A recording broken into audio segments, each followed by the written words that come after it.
ieu aya di Jalan Darajat, Kabupaten Garut, Jawa Barat. Pasti geus teu asing deui atuh, sabab Darajat Pass teh salah sahiji destinasi wisata nu sok rame pisan. Utamana lamun usum libur datang. Udarana tiis, pemandanganana endah, jeung suasanana tenang. Pokona cocok pisan keur liburan bareng kaluarga. Nah, di Darajat Pass ieu fasilitasna lengkap pisan. Anu paling jadi andalan teh waterparkna. Pikeun nu resep main cai, rek rendem atawa ngojay. Kolam renangna lega jeung bersih. Harga tiketna oge teu mahal. 30.000 lamun datang Senen nepi ka Jumaah. Jeung 35.000 keur akhir minggu. Asyikna deui kolamna buka 24 jam.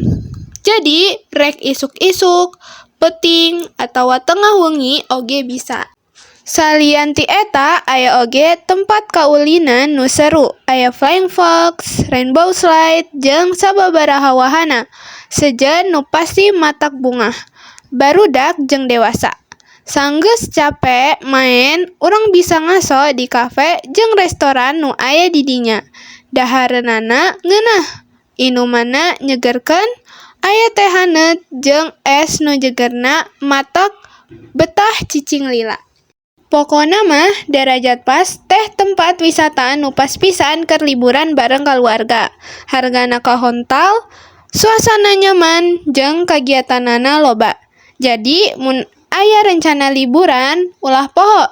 Cobian datang ke Darajat Pass di Garut. Dijamin moal nyesel.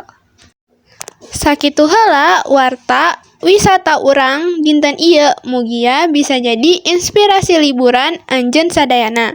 Sing resep, sing sehat, jeung sing seneng bareng kaluarga di Darajat Pass. Selamat